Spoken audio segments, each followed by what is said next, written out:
گل باقی رہے گا نہ چمن رہ جائے گا، پر رسول اللہ کا دین حسن رہ جائے گا۔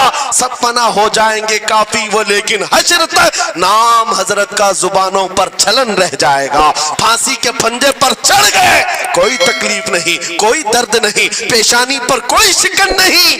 اسی چیز کو میں پھر کہتا ہوں اور گفتگو ختم کرتا ہوں۔ دعا محمد عربی صلی اللہ علیہ وسلم کے یہ شعر جس دن بیدار ہو گئے، کہیں ایسا نہ ہو ان کے ہاتھوں میں کیا کیا پکڑایا گیا، موبائل، انٹرنیٹ، فیس بک پہ 24 گھنٹے لگے رہو، چیٹنگ کرتے رہو، انسٹا میں لگے رہو، یوٹیوب میں لگے رہو، تم اسی سوشل میڈیا پر جن کے 18 گھنٹے خرچہ کرتے رہو، پورن ویڈیو، ننگی تصویریں، پتہ نہیں کیا کیا اخلاق سوز چیزیں تمہارے سامنے لا کر دنیا نے رکھی کہ تم اسی میں مصروف رہو۔ اسی لیے میں کہتا ہوں میرے عزیزوں، انہیں ڈر ہے اس بات کا، موبائل مفت میں چاہے تو پکڑا دو ان کو، انٹرنیٹ مفت میں چاہے تو پکڑا دو، کہیں ایسا نہ ہو اس جوان کے ہاتھ میں خالد بن ولید کی سیرت آ جائے، کہیں اس جوان کے ہاتھ میں صلاح الدین ایوبی کی سیرت نہ آ جائے، کہیں یہ جوان ٹیپو سلطان کو پڑھنے نہ لگ جائے، کہیں یہ اورنگزیب کا نام سننے نہ لگ جائے۔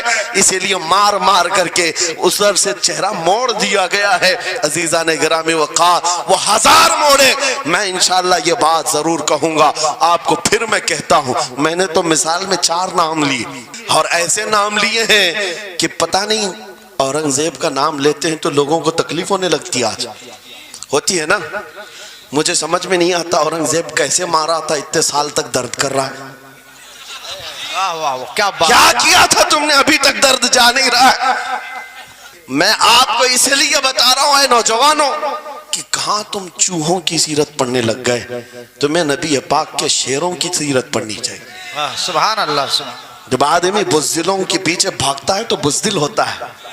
تم جو ہے اسٹنٹ کرنے والے بالی ووڈ اور ہالی ووڈ کے پیچھے مت بھاگو، ان کی ریئل لائف کچھ نہیں ہے، وہ پردے میں جو دکھتا ہے حقیقت میں ہوتا نہیں۔ ہاں، اسٹنٹ کرنا اور ہے۔ رسول اللہ صلی اللہ علیہ وسلم کے ایک صحابی خالد بن ولید کی مثال لا کر دکھا تھا، 125 جنگوں میں شرکت کیا، ایک جنگ میں بھی شکست نہیں ہوئی۔ بے شک۔ ایک ہاتھ میں تلوار جو اٹھاتے تھے اس کا وزن 35 کلو کا تھا، دوسرے ہاتھ میں جو ڈھال پکڑتے تھے اس کا وزن 40 کلو کا تھا۔ ہاں، یہ جوان ہوا کرتے ہیں، اسٹنٹ مین نہیں ہے۔ وہ کون سی دولت تھی ان کے پاس، کون سی طاقت تھی جسے لے کر کے وہ میدانوں میں بے خود اتر جاتے تھے۔ عزیزان گرامی وقار، وہ چیز ایک بار تمہارے سینوں میں آ جائے، میں آج پوچھتا ہوں دل پر ہاتھ رکھ کر کے بتاؤ، اتنے دنوں سے جوان ہو گئے، بڑے ہو گئے، سمجھ آ گئی، عقل آ گئی، کیا کبھی کوئی رات ایسی آئی ہے تمہارے دل میں تڑپ پیدا ہو گئی ہو، بار بار حوق اٹھتی ہو، دنیا کی رنگینیاں بہت دیکھ لیا، مولا ایک بار تیرے نبی کا چہرہ دکھا دے، مجھے آمنہ کے لال کو دیکھنا ہے، اس حسن جہاں آرا کا دیدار کرنا ہے۔ کبھی تمنا ہوئی؟ کیوں نہیں ہوئی؟ کون سی ناممکن بات تھی؟ آتا ہے فقیروں پہ انہیں پیار کچھ ایسا، خود بھیک دیں اور خود کہیں منگتے کا بھلا، مانگا ہوتا تو ضرور ملتا، اور ان آنکھوں میں ایک بار وہ لذت آشنائی آ جاتی تو پھر فخر سے تم بھی ہر جگہ گھومتے اور پھر یہ کہتے پھر کہ گلی گلی تباہ ٹھوکریں سب کی کھائی کیوں، دل کو جو عقل دے خدا تیری گلی سے جائے کیوں۔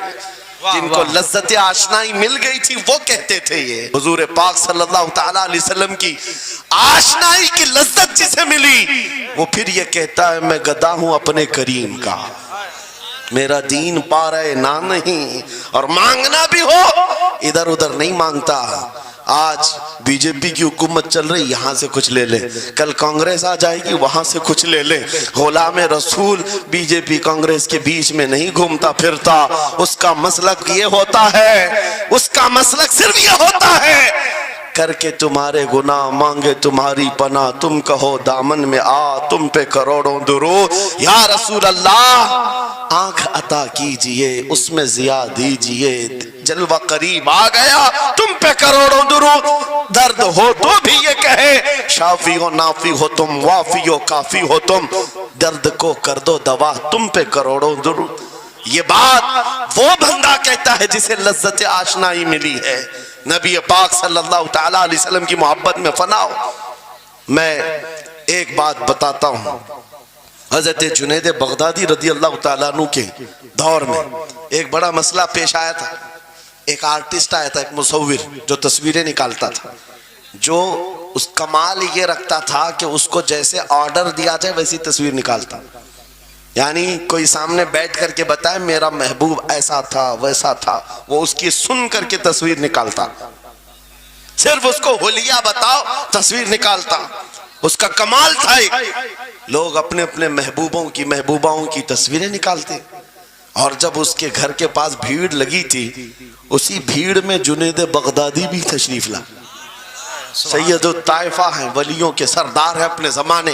جب آپ کا نمبر آیا مصور نے دیکھا تو ہکا بکا رہ گیا. کہا آپ یہاں میرے گھر؟ کہا میں نے سنا ہے تو سن کر کے محبوبوں کی تصویریں کھینچتا ہے، میں بھی تصویر بنوانے آیا میرے محبوب اور میرے معشوق کی. کہا کہ آپ بتا دیں، حلیہ بتا دیں، میں تصویر بنا دوں گا.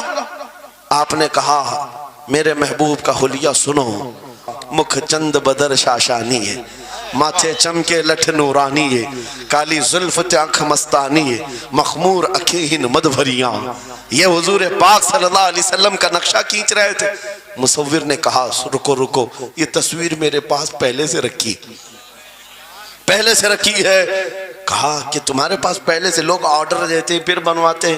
کہا در حقیقت آپ جس سے محبت کرتے میں بھی اس سے محبت کرتا ہوں تو